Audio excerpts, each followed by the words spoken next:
ఈ తీరుగా అనేక పత్రికలలో అనేక కథనాలు వచ్చినాయి. దీనికి కూడా స్పందించరు. ఇదేందని అడిగితే మా పైన బురద జల్లుడు, ఇష్టం వచ్చినట్టు మాట్లాడు. మరి ఇది చూసినట్టయితే మనకు చాలా సందర్భాలలో కొన్ని వాల్టా యాక్ట్ అని ఉంటుంది, ఎన్విరాన్మెంటల్ యాక్ట్ ఉంటుంది. మరి ఈ సందర్భంగా పక్షులను కూడా మనం కాపాడవలసినటువంటి బాధ్యత ఉంటుంది. ఈ కుంట మొత్తం కూడా భద్రకాళి చెరువు మట్టిని తీసి మరి కుంటను కబ్జా చేసి మళ్ళీ ఇదొకళ్ళకు ఒక బిల్డర్తో కుమ్మక్కై సుమారు ఒక 10-12 ఎకరాల ఈ స్థలాన్ని, మంచి పక్షులు ఉన్నాయి, పర్యావరణం ఉన్నది, దీనిపైన ఆధారపడినటువంటి మరి మత్స్యకారులు ఉన్నారు. దీన్ని అంతా కూడా మీరు చూడండి. ఇదేందని చెప్పి పర్యావరణవేత్తలు ప్రశ్నిస్తే మరి ఇది ఏమంటాడు వెంకటరామరెడ్డి, ఇట్స్ ఎడిటెడ్ వీడియో అట. మీరే స్వయంగా చూడండి, అక్కడ చూడండి. ఇది రెడ్డిపురం దగ్గర ఉన్నటువంటి కుంట. సౌండ్ పెట్ట లేదు, పక్షులు అవును, అదంటే ఎడిటెడ్ వీడియో అట.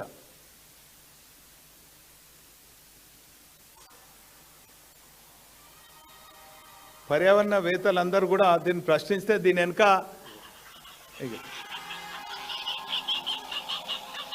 అవి వరుస్తున్నాయి. ఒక ప్రొఫెసర్ నాకు పంపించిండు, వారే ఆ పక్షుల ఆక్రందనను మాకు అర్థమవుతుంది, వాటిని చంపుతున్నారని. ఇక్కడ ఎస్సీయూలో కూడా అట్లనే అయింది.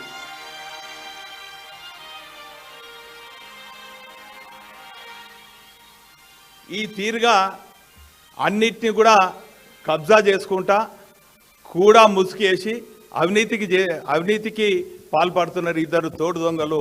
అందులో ఒకటి రాజేందర్ రెడ్డి, ఇంకోటి వెంకటరామరెడ్డి.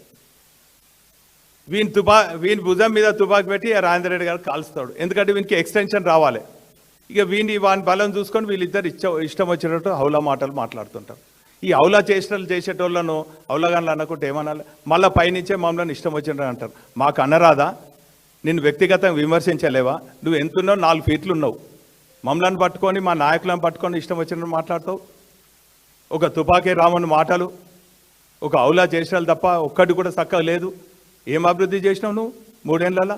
అంతా అవినీతిమయం చేస్తున్నావు. మేము కట్టిన ఇళ్ళల్లో నువ్వు ఇచ్చుకుంటే ఇంకా డ్రామాలు చేస్తున్నావు.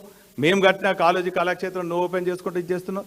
ఈ తీరుగా 3 ఏళ్ళ నుంచి ఒక దమనకాండ, మా కార్యకర్తలపైన అక్రమ కేసులు. నేను ఈరోజు స్ట్రేట్గా ఒకటే అడుగుతున్నా, రేవంత్ రెడ్డి శాఖలు జరుగుతున్నటువంటి ఈ కూడాకు సంబంధించి వారి శాఖలు ఉన్నది, దీని టెండర్లను వెంటనే రద్దు చేయాలి, ఈ ట్యాంకులను అన్నిటిని కూడా రిస్టోర్ చేయాలి. అదేవిధంగా గతంలో మేము కొన్ని వర్గాల వారికి ప్రత్యేకించి చెప్పాలంటే షాదిఖానా కోసము ఇచ్చినటువంటి స్థలాన్ని ఏ తీరుగా వీళ్ళు మరి రద్దు చేసి ఇతరులకు ఇచ్చే ప్రయత్నం చేస్తున్నారు. ఇంత అవినీతి జరుగుతుంటే ఒక బాధ్యత గల ఒక ప్రతిపక్ష పార్టీగా, ప్రతిపక్ష నాయకులుగా ప్రజల పక్షాన అడుగుతుంటే ఇష్టం వచ్చినట్టు వాళ్ళు మాట్లాడుతుండ్రు. మేము మాట్లాడలేమా? మేము కూడా ప్రజాక్షేత్రంలో ఉన్నాం. మేము తెలంగాణ కోసం పోరాడుతుంటే నువ్వు గుండాలను వేసుకొని వచ్చినావు, ప్రజలు తిరగబట్టి రౌతులతో కొడితే నువ్వు ఉరికినావు. కానీ మేము ప్రజల పక్షాన పోరాడినాం. అప్పుడు కానీ ఇప్పుడు కానీ రేపు రాబో రోజుల్లో కూడా ఖచ్చితంగా మేము ప్రజల పక్షాన పోరాడతాం. ఇటువంటి అవినీతిని ఎక్కడికక్కడ ఎండగడతాం, వెంటాడతాం.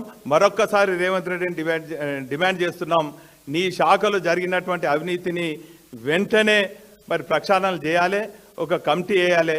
లేకుంటే మాత్రం ఖచ్చితంగా రాబోయే రోజులలో మరి మా ప్రభుత్వం రాబోతున్నది, ఈ టెండర్ని రద్దు చేస్తాము.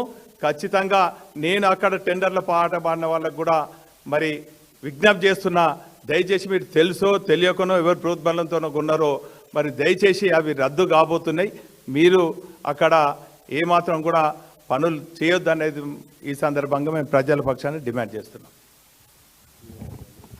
ఇంకా కూడా వివరాలు, ఈ ప్లాట్ల విషయాలన్నీ కూడా మా సోదరుడు మరి యాదవ్ రెడ్డి గారు, మాజీ కూడా చైర్మన్గా వివరిస్తారు.